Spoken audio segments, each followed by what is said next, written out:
전 세계 교육계가 지금 큰 충격에 빠졌습니다. 태어날 때부터 신이 선택한 아이라 불렸던 한 소녀가 영국 옥스퍼드도 미국 MIT도 아닌 한국을 선택했기 때문인데요.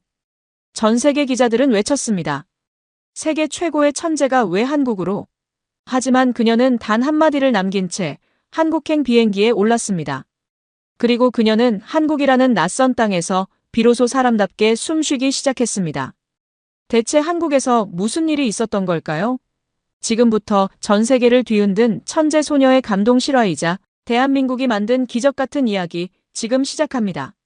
그 전에 잠깐 1초 만에 누를 수 있는 좋아요 버튼을 꾹 눌러주시면 영상 제작에 아주 큰 힘이 됩니다.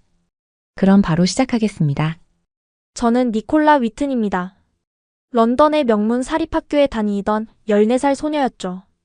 영국 수학 올림피아드에서 4번이나 연속 우승을 차지했고 그림도 그리고 피아노도 쳤습니다. 모든 사람들이 저를 천재라고 불렀어요. 하지만 그 말이 제게 무슨 의미였을까요? 니콜라, 내 답안지는 언제나 완벽하구나. 선생님들은 늘 그렇게 말씀하셨습니다. 하지만 그 말 뒤에는 항상 잠깐의 침묵이 있었죠. 그 침묵에는 뭔가 더 있었어요.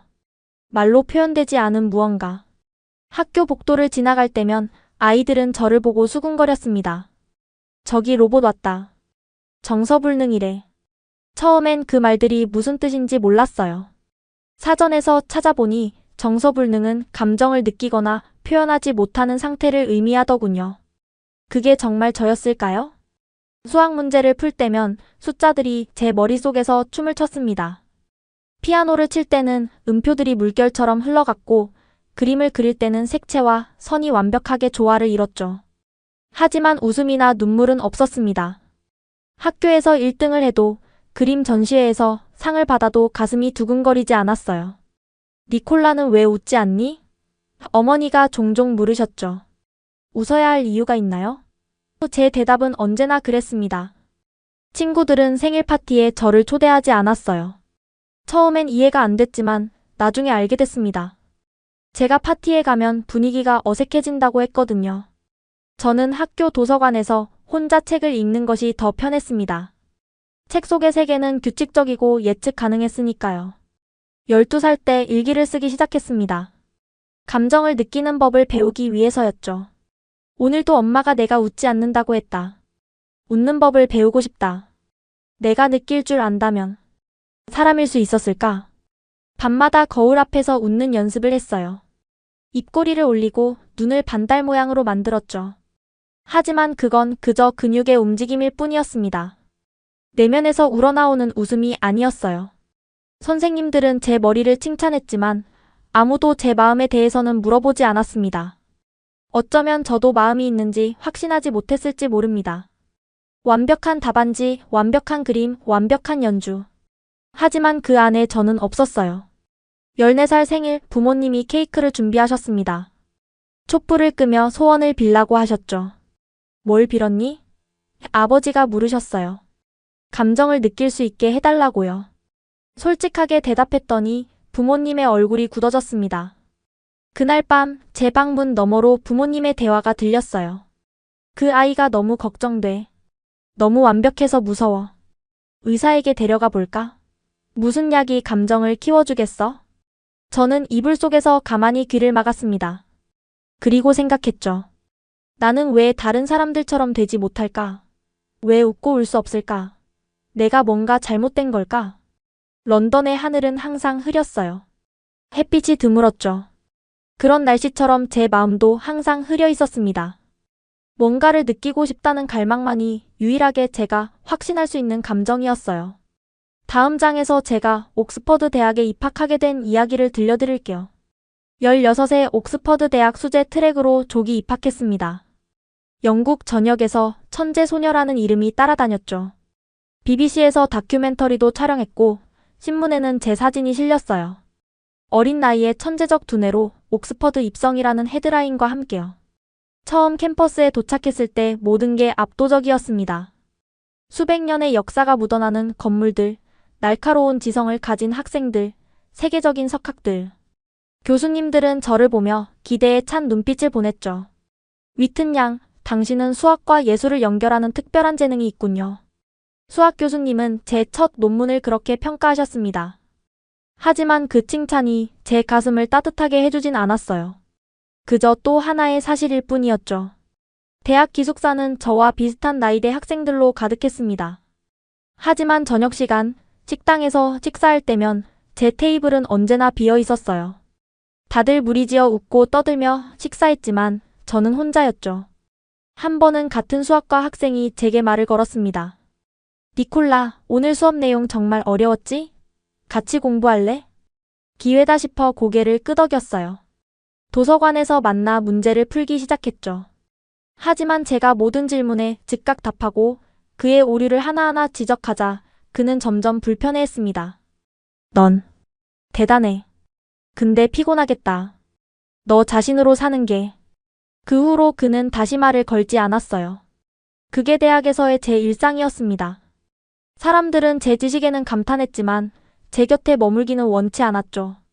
다큐멘터리가 방영된 후 사람들은 제게 더 관심을 보였습니다. 하지만 그건 저라는 사람이 아닌 스크린 속 천재에 대한 관심이었어요. 인터뷰에서 기자들은 항상 같은 질문을 했습니다. 뭐든 쉽게 배우나요? 천재로 사는 건 어떤가요? 행복한가요? 마지막 질문은 항상 대답하기 어려웠습니다. 행복이 무엇인지 알지 못했으니까요. 제 대답은 언제나 같았어요. 저는 제가 하는 일에 만족합니다. 그러면 기자들은 실망한 표정을 지었죠. 그들이 원한 건 감정적인 대답이었으니까요. 하지만 전 그런 대답을 줄 수 없었습니다. 대학 2년차 수학과 예술의 융합에 관한 논문으로 상을 받았어요. 시상식에서 박수갈채가 쏟아졌지만 그 소리는 제 귀에 공허하게 울렸습니다. 무대 위에서 사람들을 바라보며 생각했죠. 이게 다야? 이것만으로 충분할까? 밤마다 창문을 열고 별을 바라보았습니다. 별들은 수학적 패턴으로 배열되어 있었고 저는 그 패턴을 이해했어요. 하지만 시인들이 말하는 별의 아름다움은 느끼지 못했습니다. 일기장에 적었죠. 오늘도 상을 받았다. 사람들은 축하한다고 했다. 하지만 나는 아무것도 느끼지 못했다. 천재라는 말이 감옥처럼 느껴진다. 이 안에 갇혀있는 건 아닐까? 수학 공식은 모두 풀 수 있었지만 제 마음속 방정식은 풀 수 없었습니다. 사람들 사이에 있어도 더 외로워졌어요. 캠퍼스는 사람으로 가득했지만 관계는 없었습니다. 감정은 없었죠. 성적표에는 최고 점수가 늘어갔지만 제 내면은 점점 더 공허해졌어요. 천재라는 칭호가 무거운 짐처럼 느껴졌습니다. 그리고 점점 더 의문이 들었죠. 이게 내 인생의 전부일까? 무언가 더 있지 않을까? 그런 생각을 하며 밤을 지새울 때 국제학생 세미나 포스터가 눈에 들어왔습니다. 그리고 그곳에서 제 인생을 바꿀 만남이 기다리고 있었죠. 국제학생 세미나는 옥스퍼드의 가장 오래된 강당에서 열렸습니다. 세계 각국의 학생들이 자국의 문화와 언어에 대해 발표하는 자리였죠. 사실 처음에는 가고 싶지 않았어요. 사람들 속에 섞여 있는 것보다 도서관에서 책을 읽는 게 편했으니까요. 하지만 언어학 교수님의 권유로 참석하게 됐습니다. 강당 맨 뒷자리에 앉아 조용히 발표를 지켜봤어요. 프랑스 학생은 프랑스어의 운율을, 독일 학생은 독일어의 논리적 구조를 설명했죠. 흥미로웠지만 특별하진 않았습니다. 그때 동양인 학생이 단상에 올랐어요. 안녕하세요. 저는 한국에서 온 김민재입니다. 그는 부드러운 미소를 지으며 인사했습니다.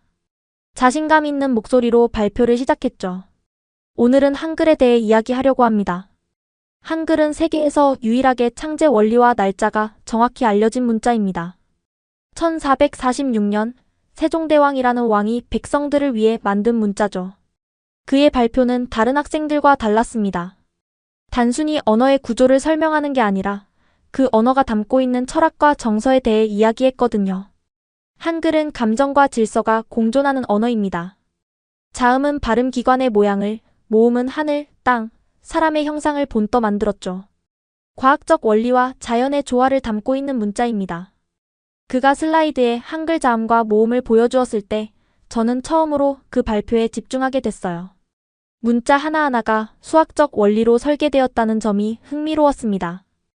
한글의 자음 기역은 혀가 목구멍을 막는 모양을 본뜬 것입니다. 니은은 혀가 위집천장에 닿는 모양이죠. 모든 글자가 의미와 형태가 일치합니다. 그러다 그가 한 말이 제 귀에 꽂혔어요. 한글은 단순한 기호가 아닙니다. 감정을 담는 그릇이자 그 감정을 표현하는 도구입니다. 한국어에는 다른 언어로 번역하기 어려운 감정 단어들이 많아요. 정, 한, 흥과 같은 단어들은 한국인의 정서를 담고 있습니다. 감정을 담는 언어라고? 제 머릿속에 의문이 생겼습니다. 언어가 감정을 만들 수 있다니 그게 가능할까요? 발표가 끝나고 질문 시간이 됐을 때 저는 처음으로 사람들 앞에서 손을 들었습니다. 강당 전체가 저를 쳐다봤어요. 천재 소녀가 질문한다는 사실에 모두 놀란 듯 했죠. 언어가 감정을 만든다고요? 증거가 있습니까? 김민재는 잠시 저를 바라보더니 미소를 지었습니다. 증거요? 수학적 증명을 원하시나요? 언어는 수학과 달라요. 언어는 경험하는 것입니다. 직접 경험해보세요. 한국에 와서요. 그의 대답은 논리적이지 않았습니다. 하지만 묘하게 제 호기심을 자극했어요. 세미나가 끝난 후에도 그의 말이 계속 머릿속에 맴돌았죠. 감정이 살아있는 문자. 정말 그런 게 있을까요? 도서관에서 한글과 한국어에 관한 책을 찾아 읽기 시작했습니다. 세종대왕의 한글 창제 이유, 한글의 과학적 원리, 한국어의 특성에 대해 공부했죠. 책을 읽을수록 더 궁금해졌어요. 언어가 정말 감정에 영향을 미칠 수 있을까? 그렇다면 제게도 가능할까? 밤새 생각했습니다. 그리고 처음으로 직접 보고 싶다는 충동이 들었어요. 그 나라를, 그 언어를, 그 사람들을요. 갑작스러운 결정이었습니다. 교수님들은 제가 옥스퍼드를 떠난다고 했을 때 믿지 않았어요. 학부장님은 제 방까지 찾아오셨죠. 니콜라, 자네는 여기서 앞으로 큰 업적을 이룰 수 있어. 그런데 하필 한국이라니? 거기서 뭘 찾으려는 건가? 대답하기 어려웠습니다. 논리적으로 설명할 수 없었거든요. 그저 직감이랄까, 처음 느껴보는 강한 이끌림이었어요. 저도 모르겠습니다. 하지만 가봐야 할 것 같아요. 학교는 1년간의 휴학을 허락했습니다. 떠나는 날 영국 언론은 대서특필했어요. 영국 천재, 옥스퍼드 중퇴 후 한국행 기자들이 공항까지 쫓아왔지만 저는 단 한 문장만 남겼습니다. 더 이상 머리가 아니라 마음으로 살고 싶었습니다. 12시간의 비행 끝에 인천공항에 도착했을 때 모든 것이 낯설었어요. 간판의 글자들, 사람들의 옷차림, 공기 냄새까지도요. 하지만 이상하게도 두렵지 않았습니다. 오히려 새로운 세계에 대한 기대감이 있었죠. 서울로 향하는 공항철도에서 창밖을 바라봤어요. 고층 빌딩과 한강, 산으로 둘러싸인 도시 풍경이 눈에 들어왔습니다. 처음 보는 모습인데도 묘하게 친숙했어요. 사전에 예약해둔 홍대 근처 하숙집에 도착했습니다. 하숙집 아주머니는 저를 보자마자 놀라셨어요. 어이구, 이렇게 어린애가 혼자 왔어? 밥은 먹었니? 영어와 한국어를 섞어 물으시는데 그 말투에 따뜻함이 느껴졌습니다. 제 대답을 기다리지도 않고 부엌으로 가셔서 음식을 데우기 시작하셨죠. 한국에서는 첫날에 미역국을 먹어야 복이 온단다. 테이블에 놓인 미역국을 바라봤어요. 처음 보는 음식이었지만 그 따뜻한 김에서 이상한 감정이 올라왔습니다. 숟가락을 들어 한 입 먹었을 때 갑자기 눈시울이 뜨거워졌어요. 이유는 알 수 없었지만 그 맛에 어떤 정서가 담겨 있는 듯 했습니다. 맛있어요. 정말 맛있어요. 제 말에 하숙집 아주머니는 활짝 웃으셨죠. 그리고 제 등을 토닥이셨어요. 많이 먹어, 많이. 여기서는 내가 내 엄마다. 그날 밤 좁은 하숙방 창문으로 서울의 밤하늘을 바라봤습니다. 영국의 별과 다르지 않은데 왠지 더 밝게 느껴졌어요. 일기장을 꺼내 적었습니다. 오늘 처음으로 미역국이라는 음식을 먹었다. 이상하게도 눈물이 났다. 왜지? 그냥 음식일 뿐인데. 하지만 그 속에 뭔가가 있었다. 말로 설명할 수 없는 무언가. 다음 날 아침 하숙집 창문을 통해 들어오는 햇살에 눈을 떴습니다. 영국에서는 느껴보지 못한 밝은 빛이었어요. 창문을 열자 거리의 소리가 들려왔죠. 사람들의 대화, 자동차 경적 소리, 노점상의 외침까지도 생동감이 넘쳤습니다. 처음으로 서울 거리를 걸었어요. 사람들 사이에 섞여 있으니 제가 외국인이라는 사실이 더 두드러졌습니다. 하지만 이상하게도 그것조차 즐거웠어요. 카페에 들어가 메뉴판을 보는데 한글이 춤추는 것 같았습니다. 발음하려고 노력했죠. 아메리카노 주세요. 서툰 발음에도 카페 직원은 밝게 웃으며 응대해 주었어요. 그 웃음이 따뜻하게 느껴졌습니다. 영국에서는 느끼지 못했던 감각이었죠. 커피를 마시며 창밖을 바라봤어요. 사람들이 바쁘게 오가고 있었습니다. 그들의 표정에는 다양한 감정이 담겨 있었어요. 웃음, 근심, 기쁨, 슬픔. 그 모든 것이 생생하게 느껴졌습니다. 이곳에서 나도 그런 감정을 배울 수 있을까? 처음으로 희망이 생겼어요. 뭔가 변할 수 있을 것 같다는 예감이 들었습니다. 한국에 온 지 일주일 만에 서울의 한 예술중학교에 청강생으로 등록했습니다. 국제교류 프로그램의 일환으로 3개월간 한국 학생들과 함께 수업을 듣게 됐죠. 처음으로 교실에 들어섰을 때 모든 시선이 저에게 쏠렸어요. 안녕하세요, 니콜라 위튼입니다. 영국에서 왔습니다. 서툰 한국어로 자기소개를 했더니 교실이 술렁였습니다. 선생님이 저를 빈자리로 안내해 주셨어요. 옆자리에 앉은 여학생이 밝은 미소로 인사했습니다. 안녕, 나는 서연이야. 옆자리에 앉게 돼서 기뻐. 서연은 영어와 한국어를 번갈아가며 말했어요. 제가 서툰 한국어로 대답하려고 하자 친절하게 도와주었죠. 수업이 시작되고 저는 모든 것을 메모했습니다. 한글로 필기하는 건 어려웠지만 그 모양 자체가 아름다워 보였어요. 수학 시간, 선생님은 마인드맵을 활용한 문제 풀이법을 가르치셨습니다. 영국에서는 보지 못했던 접근법이었어요. 논리적 풀이 과정만 중요시했던 제게 시각적으로 개념을 연결하는 방식은 신선했습니다. 선생님, 이 방식은 처음 봐요. 니콜라, 수학은 답만 맞히는 게 아니라 과정을 이해하는 거란다. 숫자 뒤에 있는 이야기를 보는 거지. 그 말에 뭔가 깨달음을 얻었어요. 수학도 단순한 공식이 아닌 이야기와 감정을 담을 수 있다는 사실이요. 국어 시간은 더 놀라웠습니다. 한글의 조합 원리를 배우면서 그 과학적 체계에 감탄했어요. 자음과 모음이 만나 글자가 되고 글자가 모여 단어가 되는 과정이 마치 수학 공식 같았습니다. 이건 수학이자 예술이야. 혼잣말처럼 중얼거렸는데 서연이 들었나 봐요. 맞아, 한글은 과학적이면서도 예술적이야. 우리가 쓰는 말 속에 우리의 마음이 담겨 있는 거지. 쉬는 시간에 서연은 저를 다른 친구들에게 소개해 주었습니다. 처음엔 어색했지만 그들의 따뜻한 환대에 조금씩 마음이 열리기 시작했어요. 니콜라는 진짜 천재라며? 영국에서 유명하대. 한 학생이 물었을 때 저는 고개를 숙였습니다. 그 말이 이제는 부담스럽게 느껴졌거든요. 그냥 공부를 좋아했을 뿐이에요. 와, 한국어 발음 좋다. 언제부터 배웠어? 일주일 전부터요. 모두가 놀란 표정을 지었지만 그건 단지 제 기억력이 좋아서였습니다. 감정을 느끼는 것처럼 쉽지는 않았죠. 미술 시간에 자화상을 그리는 과제가 주어졌어요. 저는 항상 사실적인 그림을 그렸습니다. 하지만 이번엔 뭔가 달랐어요. 붓을 들고 있자니 평소와 다른 느낌이 들었습니다. 마음이 붓을 이끄는 듯 했어요. 그림을 완성했을 때 서연이 제 그림을 보고 갑자기 소리쳤습니다. 니콜라야, 내 감정이 보였어. 그림 속에. 그 말에 어떻게 반응해야 할지 몰라 그저 바라보기만 했어요. 서연은 제 그림 속 눈동자를 가리켰습니다. 여기 내 눈에 외로움이 담겨 있어. 근데 동시에 희망도 있어. 넌 정말 좋은 화가구나. 그 순간 처음으로 가슴이 따뜻해지는 느낌이 들었습니다. 누군가 제 내면을 본 것 같았어요. 저도 모르게 입가에 미소가 번졌습니다. 얘들아, 니콜라가 웃었다. 서연의 외침에 반 아이들이 모여들었어요.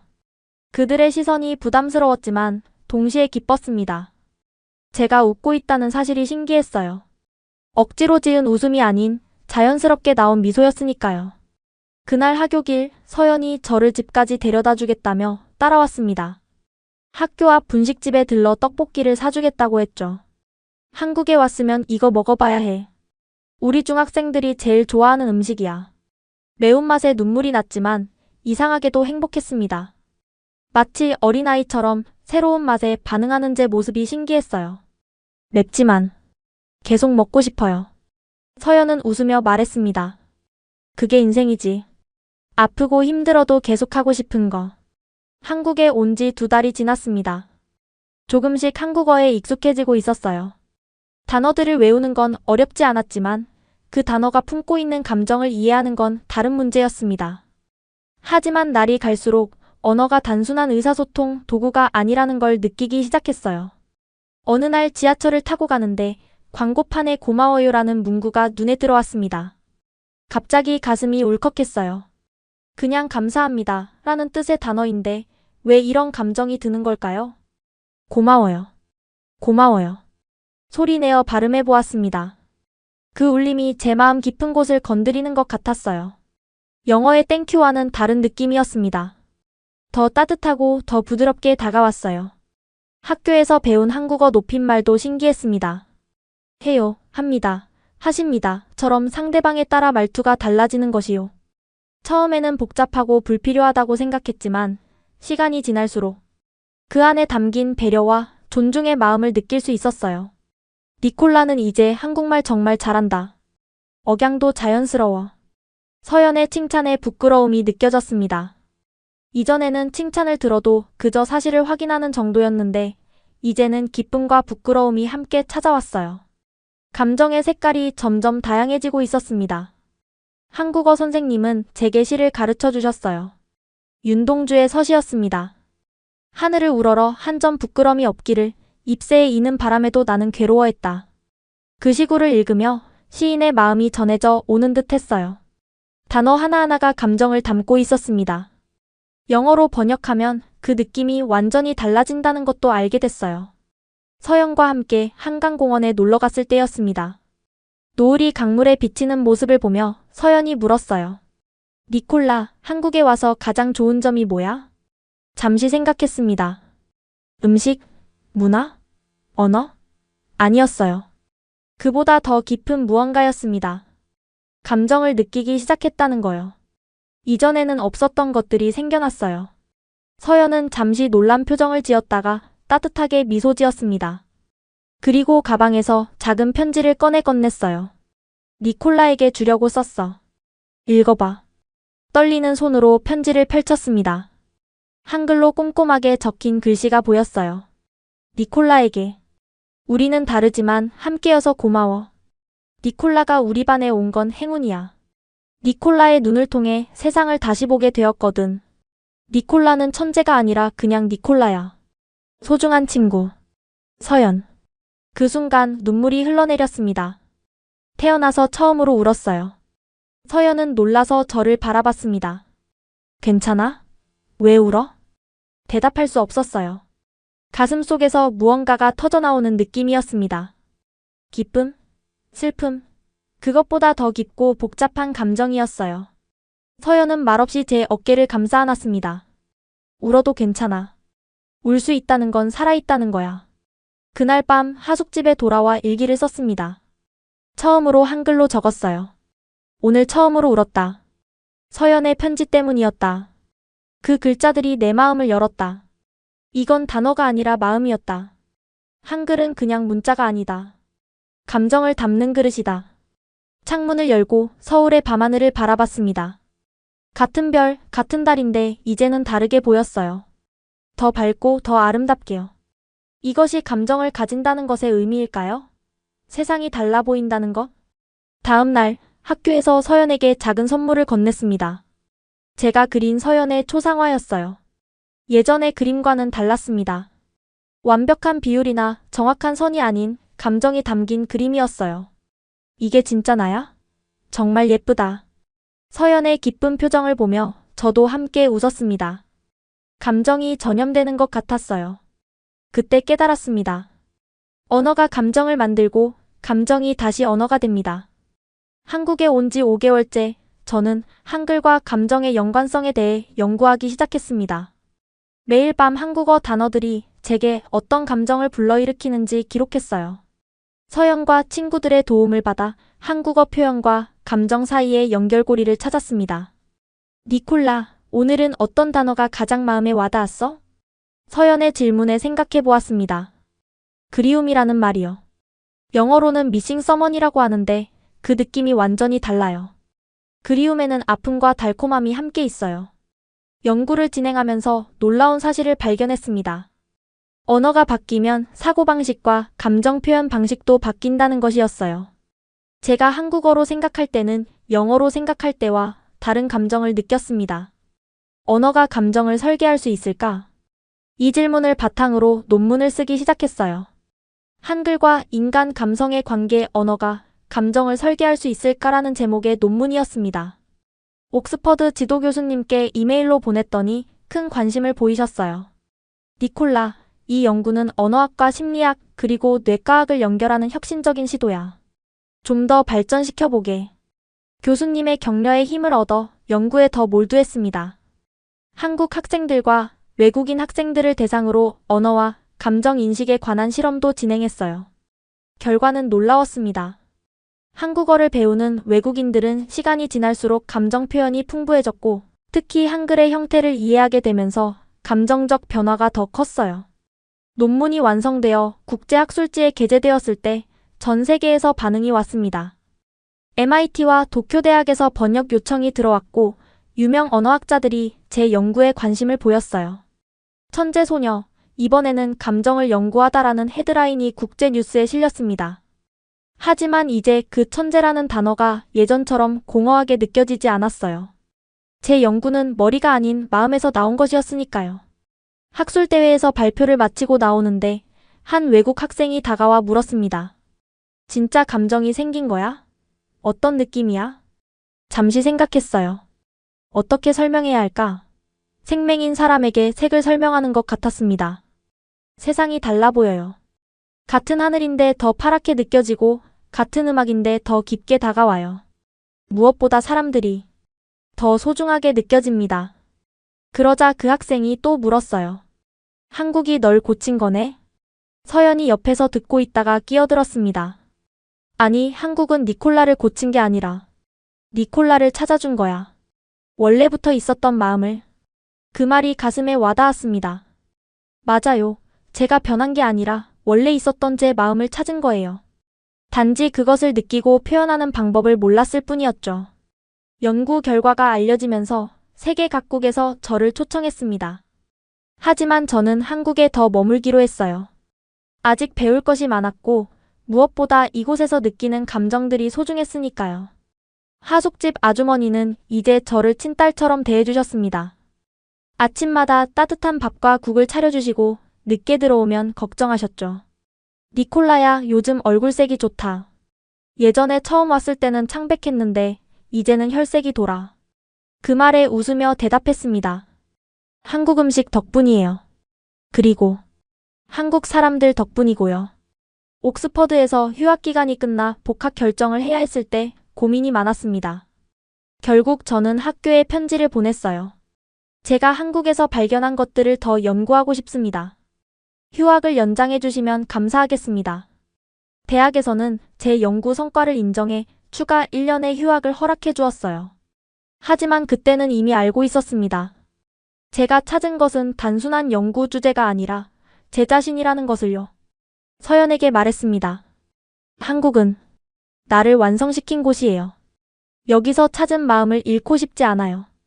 10년이 흘렀습니다. 저는 이제 서울대학교 인문대학 초빙 교수가 되어 한국으로 돌아왔어요. 옥스퍼드로 돌아가 학위를 마치고 언어와 감정에 관한 연구로 박사학위까지 받았죠. 그 과정에서도 한국과의 인연은 계속되었습니다.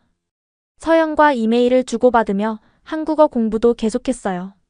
첫 강의 날 강의실은 학생들로 가득 찼습니다. 외국인 교수라는 소문에 많은 학생들이 관심을 보였죠. 강단에 서서 학생들을 바라보니 5년 전 제 모습이 떠올랐어요. 감정을 알지 못했던 차갑고 외로웠던 그 소녀가요. 안녕하세요, 니콜라 위튼입니다. 오늘부터 언어와 인간 정서라는 강의를 맡게 되었습니다. 유창한 한국어로 인사하자 학생들이 놀란 표정을 지었어요. 그들의 얼굴에서 호기심과 기대를 읽을 수 있었습니다. 이제는 사람들의 표정에서 감정을 읽는 것이 자연스러워졌어요. 여러분, 오늘 첫 수업에서 한 가지 질문으로 시작하겠습니다. 여러분에게 인간됨은 무엇인가요? 학생들은 다양한 대답을 내놓았습니다. 생각할 수 있는 능력이요. 타인을 사랑할 수 있는 마음이요. 고통을 느끼고 극복할 수 있는 의지요. 모두 좋은 대답이었어요. 저는 칠판에 한 단어를 적었습니다. 고마움. 이 단어가 저를 울렸습니다. 그리고 살게 했어요. 그리고 제 이야기를 들려주었습니다. 런던에서의 어린 시절, 감정 없이 살았던 날들, 한국에 와서 처음 느낀 감정들, 서양과의 우정, 그리고 언어를 통해 발견한 제 자신에 대해서요. 저는 언어가 단순한 의사소통 도구가 아니라고 생각합니다. 언어는 우리의 마음을 빚어내는 틀이에요. 한글은 제게 그런 존재였습니다. 학생들은 조용히 경청했어요. 그들의 눈빛에서 공감과 이해를 읽을 수 있었습니다. 언어와 문화는 서로 떼어놓을 수 없어요. 한국어를 배우면서 한국 문화를 이해하게 되었고, 그 과정에서 제 안에 잠자고 있던 감정들이 깨어났습니다. 강의가 끝나고 한 학생이 다가와 물었어요. 교수님, 한국어의 어떤 점이 가장 특별했나요? 생각해 보았습니다. 한글의 과학적 원리? 높임말의 체계? 아니었어요. 정서를 담는 방식이 특별했어요. 그리움, 정한, 정답다 같은 단어들이요. 이런 단어들은 단순히 감정을 표현하는 것이 아니라 감정 자체를 형성하고 깊게 만들어요. 오후에는 서연을 만났습니다. 그녀는 이제 중학교 교사가 되어 있었어요. 오랜만에 만난 서연은 여전히 따뜻한 미소를 지니고 있었습니다. 니콜라, 10년 만이네. 더 예뻐졌어. 함께 한강공원을 걸으며 지난 시간들을 이야기했어요. 서연에게 물었습니다. 그때 내게 준 편지 기억해? 서연은 고개를 끄덕였어요. 물론이지. 네가 처음으로 울었던 날. 그 편지 아직도 갖고 있어. 내 인생을 바꾼 글이야. 가방에서 조금 낡은 편지를 꺼냈습니다. 10년 동안 늘 가지고 다녔어요. 서연은 감동한 표정으로 바라봤습니다. 넌 천재였지만 이제 사람이다. 그 말에 미소를 지었어요. 맞아요. 이제 저는 그저 사람입니다. 기쁨과 슬픔, 사랑과 그리움을 느끼는 평범한 사람이요. 서울대 캠퍼스를 걸으며 생각했습니다. 제가 걸어온 길이 특별하진 않을지 모릅니다. 하지만 그 여정에서 발견한 것들은 특별했어요. 제가 가르치는 것은 단지 언어나 이론이 아닙니다. 제가 전하고 싶은 건 마음과 마음이 연결되는 경험이에요. 강의실로 돌아왔을 때 창문으로 석양이 들어오고 있었습니다. 붉은 빛이 교실을 가득 채웠어요. 예전에 저였다면 그저 빛의 파장이라고 생각했겠지만 지금의 저는 그 아름다움에 가슴이 벅차오름을 느꼈습니다. 칠판에 한글로 적었어요. 감사합니다. 그리고 작게 덧붙였습니다. 그리고 나는 한국에서 사람이 되었습니다. 지금 일본 정부가 발칵 뒤집혔습니다. 일본이 세계 최고의 나라라고 믿었던 한 여고생의 충격적인 발언 때문인데요. 이로 인해 일본 정부도 어찌할 바를 모르는 상황이라고 합니다. 어쩌면 지금 일본에서 일어나고 있는 대지진보다 더 큰 위기가 올지도 모르겠습니다. 대체 이 여고생의 어떠한 충격적인 발언 때문에 일본의 위기가 온 것일까요? 그 충격적인 이야기를 지금 시작합니다. 저는 매일 아침 거울 앞에서 같은 말을 되뇌었습니다. 일본이 세계에서 가장 위대한 나라라고. 마치 아침 기도를 하듯 제 목소리가 거울에 부딪혀 돌아올 때까지 반복했어요. 안녕하세요. 제 이름은 모리 하나입니다. 도쿄의 명문 사립학교에 다니는 17살 여고생이에요. 겉으로 보기에 평범한 가족이었지만 우리 가족에겐 아무도 모르는 비밀이 있었습니다. 저희 아버지는 일본에서 꽤 영향력 있는 우익신문사의 편집장이세요. 어릴 적부터 아버지의 영향으로 한국에 대한 감정이 좋지 않았습니다. 매일 저녁 식사 시간이 되면 긴장했습니다. 그때마다 어김없이 시작되는 아버지의 한국 이야기 때문이었어요. 저녁 7시 식탁 위에 된장국 냄새가 피어오르면 아버지의 교육 시간이 시작됐습니다. 아버지께서 젓가락을 드시며 말씀하시는 것을 지켜보았어요. 하나, 한국은 왜곡된 역사 교육을 하는 나라다. 절대 믿으면 안 된다. 그들의 기술도 문화도 모두 우리 것을 배긴 거라고. 저는 그 말을 철석같이 믿었어요. 당연한 일이었죠. 학교에서도 친구들이 케이팝이나 한류 드라마에 대해 이야기할 때면 코웃음을 치곤 했습니다. 그거 다 일본 걸 따라한 거잖아. 왜 그런 걸 좋아하는지 모르겠다. 친구 유키는 제 말에 한숨을 쉬며 말했죠. 하나, 너 정말 편협하다. 한 번이라도 한국 문화를 제대로 접해본 적 있어? 굳이 그럴 필요 없어. 아버지가 다 알려주셨으니까. 저는 친구들이 고개를 저어도 개의치 않았어요. 아버지의 말씀이 절대적인 진리였으니까요. 그런 대화가 있던 날 밤이었어요. 늦은 시간에 물을 마시러 부엌으로 내려갔는데 거실에서 흐느끼는 소리가 들렸습니다. 조심스레 문틈으로 들여다보니 어머니가 노트북으로 뭔가를 보고 계셨어요. 자세히 보니 한국 영화였습니다. 그것도 일제강점기를 배경으로 한 영화였죠. 어머니는 손수건으로 눈물을 닦으며 화면을 응시하고 계셨어요. 저는 충격을 받았습니다. 아버지가 가장 혐오하는 한국의 문화를 어머니가 몰래 보고 계신다니. 이해할 수 없었어요. 다음 날 아침 어머니에게 물어보려 했지만 용기가 나지 않았습니다. 어머니는 항상 조용하고 순종적이었거든요. 아버지의 말씀에 절대 반박하지 않으셨죠.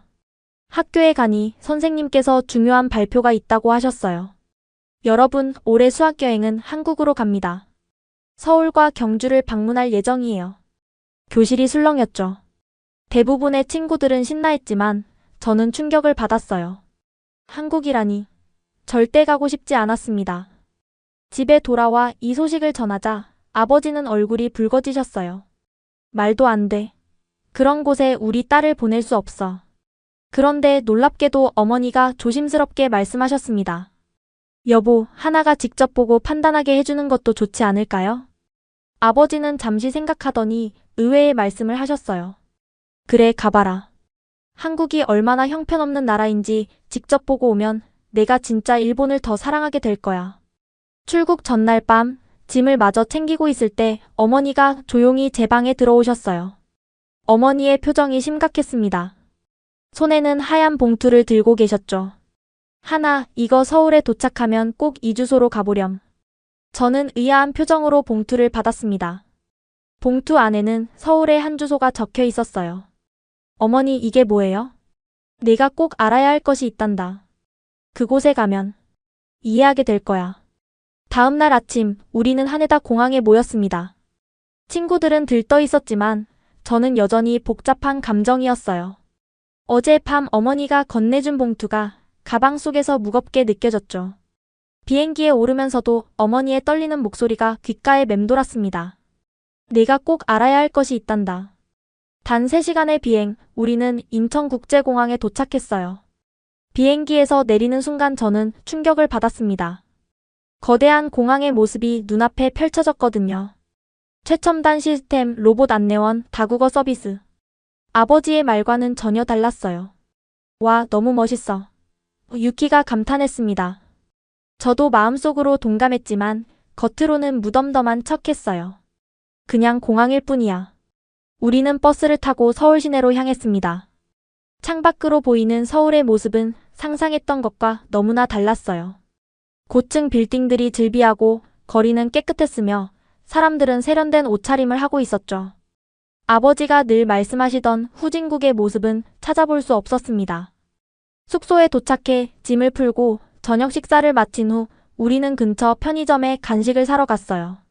일본 편의점과 비슷하면서도 다른 분위기에 친구들은 신기해했습니다.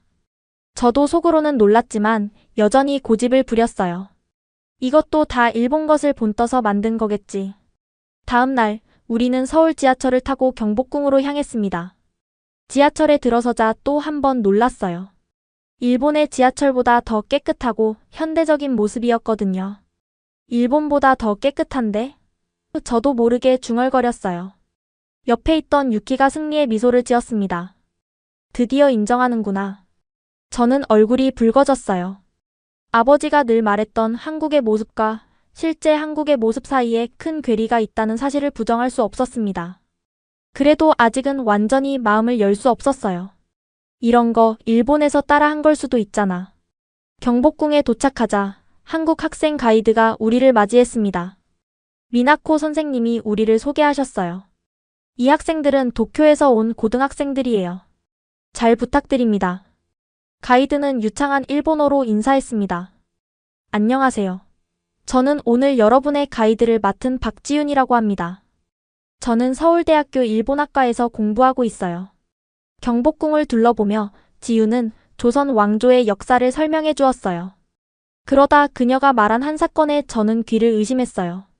1895년 10월 8일 일본 공사 미우라 고로의 지휘 아래 일본군이 경복궁을 침입해 명성황후를 시해했습니다. 저는 놀라서 그녀를 바라봤습니다. 잠깐만, 일본에서는 이런 걸 배우지 않았는데? 교실이 순간 조용해졌어요. 모든 친구들의 시선이 저에게 쏠렸습니다. 지유는 놀라지 않고 차분하게 대답했어요. 각 나라마다 역사를 가르치는 방식이 다르죠. 하지만 사실은 사실입니다. 그때 지윤이 저에게 가까이 다가왔어요. 혹시 모리하나 씨인가요? 저는 놀라서 고개를 끄덕였습니다. 지윤은 작은 봉투를 꺼내 제게 건넸어요. 어제 이 편지가 도착했어요. 모리하나 씨에게 전해달라고. 저는 떨리는 손으로 봉투를 받았습니다. 열어보니 어머니의 필체였어요. 편지에는 간단한 메시지가 적혀 있었습니다. 하나야, 지윤이 너를 북촌의 그 주소로 안내해 줄 거야. 부탁 좀 할게. 내가 알아야 할 진실이 있단다. 저는 혼란스러웠습니다. 어머니가 어떻게 지윤을 알고 있는 걸까요? 어떻게 이 편지를 미리 보냈을까요? 그리고 진실이라는 게 도대체 무엇일까요? 지윤이 조용히 말했어요. 오늘 일정이 끝나면 그곳으로 안내해 드릴게요. 아주 중요한 일이라고 들었어요. 저는 고개를 끄덕였습니다. 가슴이 두근거렸어요. 뭔가 제 인생을 바꿀 만한 일이 일어날 것 같은 예감이 들었거든요. 경복궁 투어가 끝난 후 미나코 선생님께 개인적인 일이 있다고 말씀드렸습니다. 다행히 선생님은 4시까지만 돌아오라는 조건으로 허락해 주셨어요. 지윤과 저는 북촌한 옥마을로 향했습니다. 좁은 골목길을 따라 걸으며 저는 점점 더 긴장되었어요. 오래된 한옥들 사이로 현대적인 카페와 공방들이 자리 잡고 있었습니다. 일본의 전통거리와는 또 다른 매력이 느껴졌죠. 여기에요. 지윤이 오래된 한옥 앞에 멈춰 섰습니다. 대문 앞에 서자 손이 떨렸어요. 이 문 너머에 어떤 진실이 기다리고 있을까요? 어머니는 왜 저를 이곳에 보낸 걸까요? 숨을 깊게 들이쉬고 용기를 내어 문을 두드렸습니다. 잠시 후 흰 머리를 단정하게 빗어 넘긴 할머니가 문을 열었어요. 할머니는 저를 보자마자 눈시울이 붉어졌습니다. 드디어 왔구나. 내 손녀. 순간 머리가 멍해졌어요. 손녀라고요? 제가요? 지윤이 옆에서 살짝 팔꿈치로 제 옆구리를 찔렀습니다. 저는 어색하게 고개를 숙여 인사했어요. 처음 뵙겠습니다. 할머니는 저를 안으로 안내했습니다. 지윤도 함께 들어왔어요. 한옥 내부는 전통적인 가구와 현대적인 소품이 조화롭게 어우러져 있었습니다. 차 한잔 할래? 할머니가 따뜻한 미소로 물으셨어요. 우리는 낮은 탁자에 앉았습니다. 할머니는 찻잔에 차를 따르며 말씀하셨어요. 너무 닮았구나. 내 엄마를 그대로 빼닮았어. 저는 당황했습니다. 이 한국인 할머니가 제 어머니를 어떻게 알고 계신 걸까요? 죄송하지만 제가 왜 여기 왔는지 설명해 주실 수 있을까요? 어머니가 이 주소를 알려주셨는데. 할머니는 깊은 한숨을 내쉬었습니다. 하나야, 나는 내 외할머니란다. 그 말에 저는 얼어붙었어요. 외할머니라고요? 그럼 제 어머니는? 그럼 어머니는 한국인이에요? 할머니는 고개를 끄덕이셨습니다. 내 어머니 이름은 김미연이었어. 22살 때 일본 유학을 갔다가 내 아버지를 만났지. 그리고 돌아오지 않았어. 저는 혼란스러웠습니다. 아버지는 항상 어머니가 교토 출신이라고 했어요. 일본인이라고요. 그런데 지금 이 할머니는 제 어머니가 한국인이라고 말씀하고 계셨습니다. 증명할 수 있나요? 저도 모르게 따져 물었어요. 할머니는 상처받은 표정이었지만 이내 이해한다는 듯 고개를 끄덕이셨습니다. 그리고는 오래된 앨범을 꺼내오셨어요. 이걸 봐. 앨범을 펼치자 젊은 여성의 사진들이 나왔습니다. 한복을 입고 환하게 웃고 있는 여성, 대학 교복을 입은 여성, 친구들과 함께 찍은 사진. 분명 제 어머니였어요. 그중 한 장에는 미현이의 20살 생일 1998년이라고 적혀 있었습니다. 숨이 막혔어요. 이건 부정할 수 없는 증거였습니다. 저는 눈물이 차오르는 것을 느꼈어요. 왜 어머니는 한 번도 말씀하지 않으셨죠? 할머니는 쓸쓸한 미소를 지으셨습니다. 내 아버지가 허락하지 않았을 거야. 그 사람은 한국을 너무 싫어했으니까. 지훈이 조용히 자리에서 일어났어요. 저는 잠시 밖에 나가 있을게요. 지훈이 나가고 할머니는 계속 이야기하셨습니다. 미현이는 역사학을, 특히 한일 관계사를 공부했어. 그래서 일본으로 유학을 갔지. 그곳에서 내 아버지를 만났고, 처음엔 서로의 차이를 인정하며 사랑했던 것 같아. 하지만 결혼 후에 내 아버지는 미현이의 모든 한국적인 것을 지우려고 했어. 이름도 바꾸고 가족과의 연락도 끊게 했지. 저는 숨이 막히는 듯 했어요. 어머니의 침묵, 가끔 보이던 슬픈 표정, 몰래 보던 한국 영화. 모든 것이 이해되기 시작했습니다. 그럼 어머니의 일본 이름은 사토 유키코. 내 아버지가 지어준 이름이야. 저는 앨범을 넘기며 젊은 시절 어머니의 모습을 바라봤어요. 활기차고 당당한 모습이었습니다. 지금의 조용하고 순종적인 어머니와는 너무 달랐어요. 어머니가 왜 저를 여기로 보내셨을까요? 할머니는 손을 뻗어 제 뺨을 쓰다듬으셨습니다. 내가 진실을 알기를 바라셨을 거야. 그리고 아마도 내가 자유롭게 선택하기를 바라셨겠지. 할머니의 다정한 손길에 저는 눈물을 참을 수 없었어요. 지금까지 제가 한국과 한국인들에 대해 가졌던 모든 편견과 증오가 순간 부끄럽게 느껴졌습니다. 저는 항상 한국을 무시했어요. 아버지의 말을 따라서. 할머니는 다정하게 웃으셨습니다. 내 잘못이 아니야, 하나야. 넌 그렇게 배웠을 뿐이니까. 그때 지훈이 다시 들어왔어요. 미안해요. 그런데 시간이 다 되어가요. 숙소로 돌아가야 할 것 같아요. 저는 아쉬운 마음으로 일어났습니다. 할머니도 함께 일어나셨어요. 또 올 거지? 내일이라도?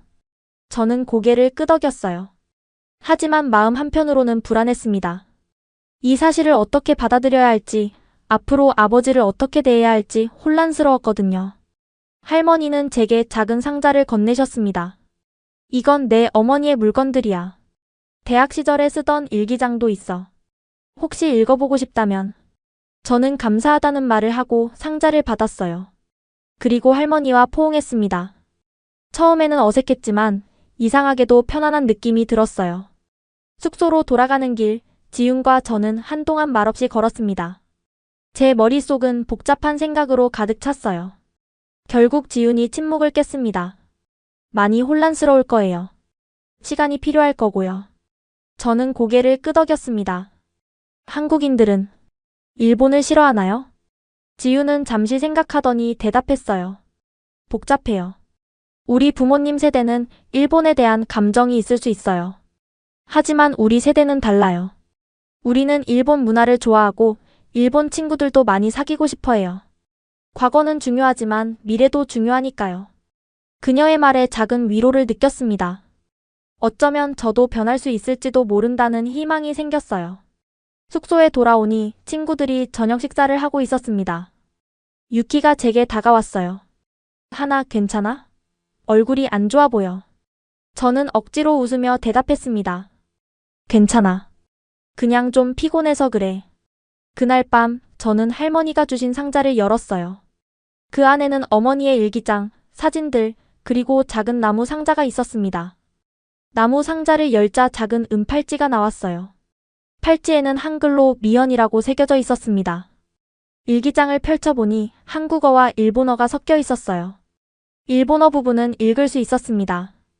어머니가 일본에서 유학 생활을 하며 느낀 점들, 아버지를 만나 사랑에 빠진 과정, 그리고 결혼 후 점점 자신의 정체성을 잃어가는 슬픔이 담겨 있었어요. 그날 밤 저는 쉽게 잠들지 못했어요. 어머니의 일기를 읽으며 가슴이 아팠습니다. 아버지가 얼마나 어머니를 통제했는지, 어머니가 얼마나 고국과 가족을 그리워했는지, 그동안 알지 못했던 어머니의 마음이 고스란히 느껴졌어요. 다음 날, 우리는 인사동과 명동을 방문하는 일정이었습니다. 하지만 저는 할머니를 다시 만나고 싶었어요. 아침 식사를 마친 후 미나코 선생님께 말씀드렸습니다. 선생님, 어제 만난 친척을 오늘도 뵙고 싶어요. 혼자 다녀와도 될까요? 미나코 선생님은 잠시 고민하시더니 고개를 끄덕이셨어요. 그래, 하지만 오후 3시까지는 꼭 돌아와야 해. 그리고 위치 공유 앱을 켜두고. 저는 감사하다는 말씀을 드리고 곧바로 북촌으로 향했습니다. 길을 찾는 것이 쉽지 않았지만 어제 왔던 길을 되짚어 할머니의 집을 찾았어요.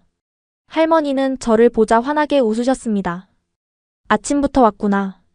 아침 먹었니? 저는 고개를 끄덕였어요. 할머니는 저를 안으로 안내하셨습니다. 어제 준 일기장 읽어봤니? 네.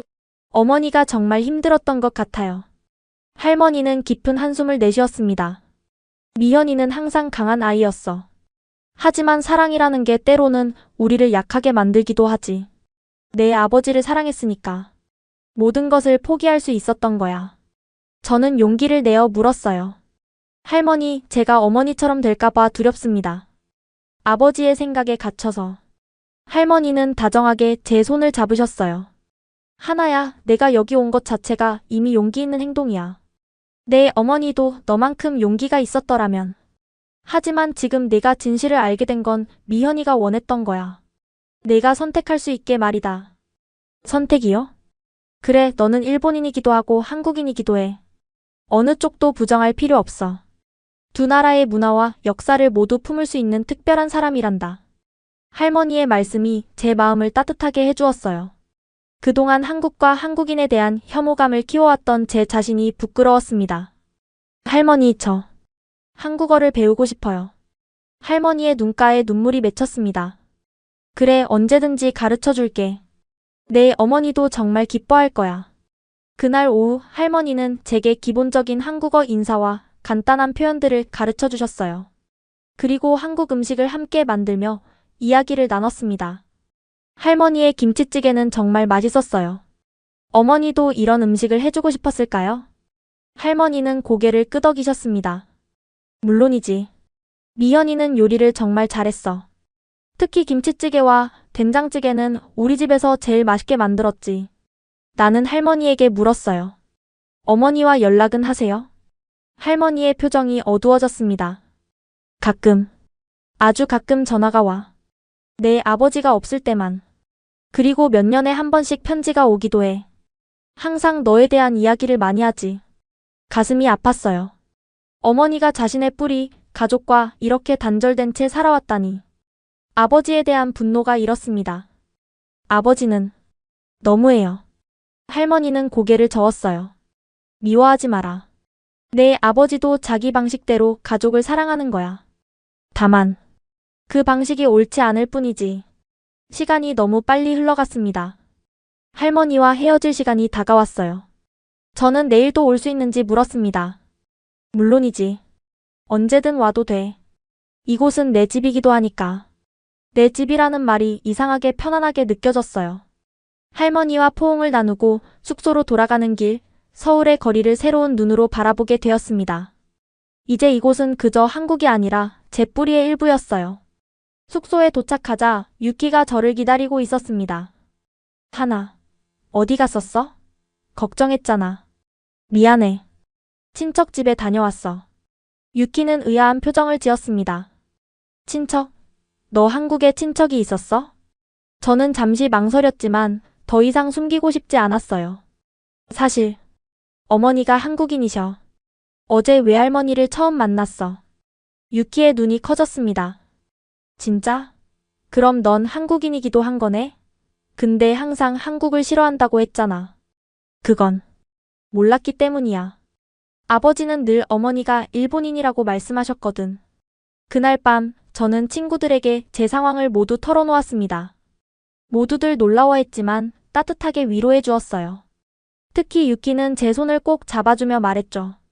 내가 누구든 우리 친구잖아. 한국인이든 일본인이든 상관없어. 다음 날 우리는 국립중앙박물관을 방문했습니다. 그곳에서 한국의 역사와 문화에 대해 더 많이 배웠어요. 이전과는 달리 저는 진심으로 관심을 갖고 전시물들을 바라봤습니다. 그리고 점점 더 한국과 일본의 공통점이 많다는 것을 깨달았어요. 오후에는 다시 할머니를 찾아갔습니다. 이번에는 할머니가 저를 근처 시장으로 데려가셨어요.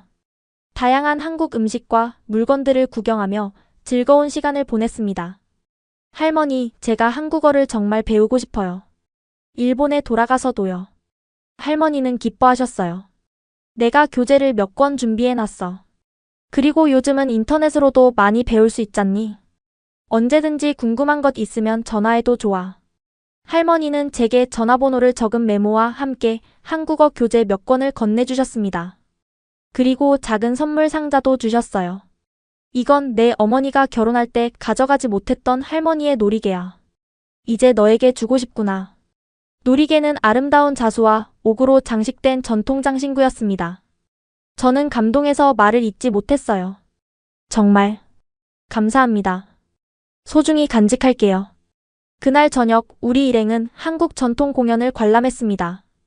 화려한 부채춤과 역동적인 사물놀이에 모두가 감탄했어요.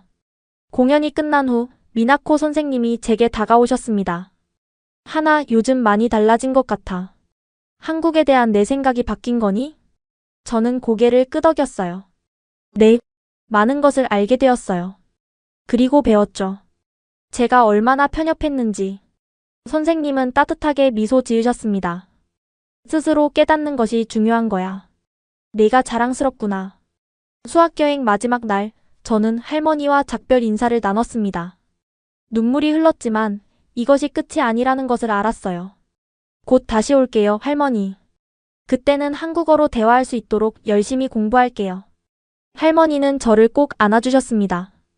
기다릴게, 우리 하나. 그리고 내 어머니에게 사랑한다고 전해주렴. 일본으로 돌아오는 비행기 안에서 저는 복잡한 감정에 휩싸였습니다. 한국에서의 며칠이 제 인생을 완전히 바꿔놓았어요. 창밖으로 보이는 구름을 바라보며 어머니에게 어떻게 말할지, 아버지에게는 어떻게 대할지 고민했습니다. 하네다 공항에 도착하자 부모님이 저를 기다리고 계셨어요. 어머니는 평소보다 더 긴장한 표정이었습니다. 아버지는 여전히 엄격한 얼굴이었죠. 저는 어머니를 바라보았어요. 이제 그녀의 눈에서 한국인의 모습이 보였습니다. 어떻게 그동안 알아차리지 못했을까요? 어땠니, 하나? 한국은? 아버지가 물으셨어요. 생각보다 좋았어요. 아버지의 표정이 굳어졌습니다. 아마 이런 대답을 기대하지 않으셨겠죠. 어머니는 조용히 제 손을 잡아주셨어요. 그 손길에서 무언의 메시지를 느꼈습니다. 집으로 돌아오는 차 안에서 아버지는 계속 한국의 단점들을 말씀하셨어요. 정치, 경제, 역사 문제까지. 하지만 이제 저는 아버지의 말이 얼마나 편향되어 있는지 알 수 있었습니다. 집에 도착한 후 저는 어머니와 단둘이 이야기할 기회를 찾았어요. 아버지가 샤워를 하는 동안 어머니의 방으로 들어갔습니다. 어머니, 할머니를 만났어요. 어머니의 눈에 눈물이 고였습니다. 그녀는 저를 꼭 안아주셨어요. 미안해, 하나야. 진작 말했어야 했는데. 왜 말씀하지 않으셨어요? 저에게는 알 권리가 있었잖아요. 어머니는 깊은 한숨을 내쉬었습니다. 처음에는 내 아버지의 뜻을 따른 거였어. 하지만 시간이 지날수록 두려웠던 것 같아. 네가 나를 다르게 볼까봐, 네가 혼란스러워할까봐. 저는 할머니가 주신 놀이개를 꺼내 어머니에게 보여드렸어요. 할머니가 주셨어요. 어머니의 것이었대요. 어머니는 놀이개를 보자 흐느끼기 시작했습니다. 그것은 아마도 오랜 시간 억눌러왔던 감정의 분출이었을 거예요. 하나야, 이제 어떻게 할 거니?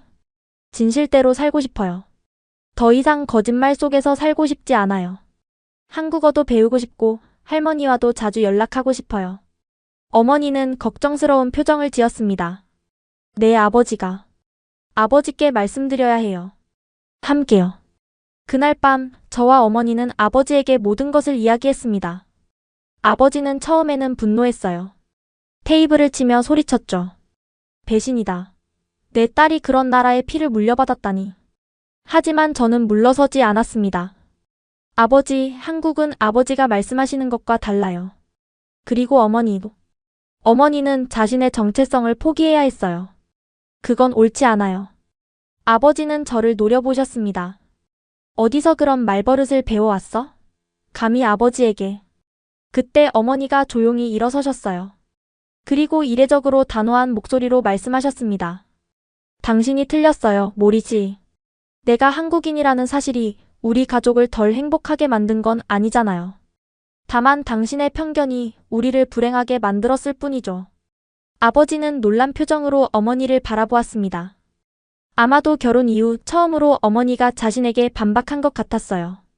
하나는 이제 두 나라의 피를 물려받은 것을 알게 되었어요. 그리고 그것을 자랑스러워해요. 당신도 조금 마음을 열면 어떨까요? 아버지는 말없이 방을 나가셨습니다. 그날 밤 집안에는 무거운 침묵이 흘렀어요. 어머니는 걱정스러운 표정이었지만 한편으론 오랜만에 자신의 진짜 목소리를 낸 것에 안도하는 듯 했습니다. 다음 날 아침 아버지는 평소보다 일찍 출근하셨어요. 저와 어머니는 걱정스럽게 서로를 바라봤습니다. 학교에서 돌아온 후 저는 용기를 내어 아버지의 서재로 향했어요. 문을 두드리자 아버지의 낮은 목소리가 들렸습니다. 들어오너라. 아버지는 컴퓨터 앞에 앉아 계셨습니다. 화면에는 한국어 기사가 펼쳐져 있었어요. 저는 놀라서 화면을 바라보았습니다. 아버지, 그건. 아버지는 깊은 한숨을 내쉬셨어요. 내 말이 계속 머릿속에 맴돌아서 내가 정말 편협했던 건지 확인해보고 싶었다. 저는 아버지 옆에 앉았습니다. 아버지의 눈에는 복잡한 감정이 어려 있었어요. 하나야, 아버지가 한국을 싫어하게 된 건 내 할아버지 때문이었다. 그분은 전쟁 중 한국에서 끔찍한 일을 저질렀고 그 죄책감으로 평생을 사셨어. 그리고 나에게 늘 한국을 증오하도록 가르치셨지. 처음 듣는 이야기에 저는 충격을 받았습니다. 그런데 내 어머니를 만났을 때 그녀는 달랐어. 모든 편견을 뛰어넘는 사람이었지. 하지만 결혼 후에 내 안의 두려움이 다시 올라왔어. 내가 사랑하는 사람이 내가 증오하도록 배운 나라 출신이라는 사실이 나를 혼란스럽게 했던 거야. 아버지의 고백에 저는 말을 잇지 못했어요. 아버지도 자신만의 상처와 두려움이 있었던 거였군요. 그래서 내 어머니의 모든 한국적인 것을 지우려 했어. 그게 우리 가족을 지키는 길이라고 믿었으니까. 하지만 이제 보니 내가 오히려 가족을 망가뜨리고 있었던 거지. 아버지의 눈에 눈물이 맺혔습니다. 저는 조심스럽게 아버지의 손을 잡았어요. 아직 늦지 않았어요, 아버지. 우리 가족은 다시 시작할 수 있어요. 그날 저녁 우리 가족은 함께 식탁에 앉았습니다. 어색한 침묵 끝에 아버지가 말씀하셨어요. 유키코. 아니, 미연 씨. 미안해. 내가 겪은 모든 일에 대해 정말 미안해. 어머니의 눈에 눈물이 고였습니다. 이름을 불러준 것만으로도 큰 의미가 있었던 거예요. 그리고 하나야, 내가 한국어를 배우고 싶다면. 아버지가 도우마. 놀라움에 저는 말을 잇지 못했어요. 아버지는 쑥스러운 듯 말을 이어갔습니다. 사실 나도 한국어를 조금 할 수 있어. 내 어머니를 만났을 때 배웠거든. 나중에 다 잊어버리려고 했지만 그날 밤 이후로 우리 가족은 조금씩 변화했습니다. 어머니는 다시 한국 음식을 만들기 시작했고 집에서 한국어로 말하는 것도 자유로워졌어요. 아버지는 여전히 어색해했지만 노력하는 모습을 보여주셨습니다. 한 달 후 아버지는 놀라운 제안을 하셨어요. 이번 여름방학에 우리 가족이 한국에 가보는 게 어떨까? 어머니와 저는 믿을 수 없다는 표정으로 아버지를 바라봤습니다. 아버지는 쑥스러운 듯 웃으셨어요. 내 할머니도 만나봐야겠고 미현의 고향도 보고 싶어졌어. 어머니는 기쁨의 눈물을 흘리셨습니다. 저도 감동해서 아버지를 꼭 안았어요. 정말 고마워요, 아버지. 학교에서는 제가 한국인 혼혈이라는 사실이 알려졌습니다. 몇몇 친구들은 놀라워했지만 대부분은 별로 신경 쓰지 않았어요. 오히려 한국 문화에 대해 물어보는 친구들이 많아졌죠. 신기하게도 아버지의 신문사 기사에도 변화가 생겼습니다. 한국에 대한 일방적인 비판이 아닌 더 균형 잡힌 시각의 기사들이 실리기 시작했어요. 아버지가 직접 쓴 한일 관계의 새로운 시각이라는 칼럼은 많은 독자들의 호응을 얻었습니다. 여름방학이 되어 우리 가족은 함께 한국을 방문했어요. 인천공항에 도착하자 할머니가 우리를 기다리고 계셨습니다. 어머니와 할머니의 재회는 눈물바다였어요. 20년 만의 만남이었으니까요. 놀랍게도 아버지도 할머니께 정중하게 인사하셨습니다. 서툰 한국어로 죄송합니다 라고 말씀하시는 모습에 저는 감동했어요. 할머니의 집에서 보낸 그 여름은 제 인생에서 가장 행복한 시간이었습니다. 한국 문화를 배우고 어머니의 고향을 돌아다니며 가족의 역사를 알아가는 과정. 모든 것이 소중했어요. 이제 저는 두 문화의 다리가 되기로 결심했습니다. 한국과 일본 두 나라의 아름다움을 모두 품은 사람으로 살아가려고 해요. 아버지도 조금씩 변하고 있고 어머니도 다시 자신의 정체성을 찾아가고 있습니다. 우리의 여정은 아직 끝나지 않았어요. 하지만 이제 우리는 진실 위에 서 있습니다. 그리고 그 진실이 우리를 자유롭게 해주었죠. 가끔 옛날 생각이 나면 부끄러워요. 얼마나 편협했는지, 얼마나 많은 아름다움을 놓치고 살았는지. 하지만 후회하지는 않습니다. 그 모든 과정이 지금의 저를 만들었으니까요. 이제 저는 자랑스럽게 말할 수 있습니다. 저는 모리 하나입니다. 일본인이자 한국인입니다. 오늘 사연 어떠셨나요? 한 천재 소녀가 감정을 찾아 떠난 여정. 그건 단순한 성장 이야기가 아니었습니다. 그 길의 끝에서 그녀는 한글을 만났고 그 문자는 그녀에게 처음으로 마음을 열게 해주었습니다. 세종대왕님께서 만든 이 글자는 단순히 소리를 적는 도구가 아니라 감정을 담고 마음을 전하는 살아있는 언어였던 거죠. 니콜라가 말했듯 한글은 수학처럼 정교했고 예술처럼 아름다웠습니다. 그리고 무엇보다도 그 속에는 사람을 향한 따뜻한 마음이 숨쉬고 있었습니다. 500년 전 누구나 쉽게 읽고 쓰게 하려 하셨던 그 뜻이 지금 한 외국 소녀의 마음을 열었습니다. 그건 우연이 아니라 한글이 가진 힘 그리고 우리 모두가 가진 따뜻함이 만든 기적이었습니다. 가끔은 이런 생각이 듭니다. 우리 삶에서 정말 중요한 건 지식을 쌓는 것도 높은 곳에 오르는 것도 아닌지 모릅니다. 서로를 이해하고 마음을 나누는 그 순간들. 어쩌면 그게 진짜 사람을 사람답게 만드는 게 아닐까요? 우리는 때때로 편견이 또 다른 편견을 낳는 모습을 보며 많은 생각에 잠기곤 합니다.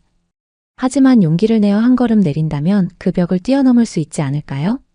짧은 시간이었지만 그녀는 책이나 미디어에서 보지 못했던 진짜 대한민국을 마주했습니다. 첨단 기술과 전통이 공존하는 나라, 따뜻한 정이 스며든 사람들. 그리고 예상치 못한 감동적인 순간들까지 이 모든 것이 그의 시야를 넓혀주었죠. 지금 이 순간에도 많은 사람들이 서로의 문화를 배우고 이해하며 더 나은 다리를 만들어가고 있습니다. 과연 그녀가 돌아가서 가족과 친구들의 마음을 어떻게 움직였을까요? 여러분의 생각을 아래 댓글로 남겨주세요. 그리고 이 이야기가 마음에 닿았다면 주변 사람들과 함께 나누며 더 깊이 이야기해보는 건 어떨까요? 오늘 사연은 여기까지입니다. 구독과 좋아요는 영상 제작에 아주 큰 힘이 됩니다. 지금까지 감동테라스 저는 소희였습니다. 오늘도 우리 구독자님들의 가정에 따뜻한 행복이 가득하시길 진심으로 바라겠습니다. 긴 영상 끝까지 시청해주셔서 정말 감사합니다. 내일 더 좋은 이야기로 찾아뵙겠습니다. 감사합니다.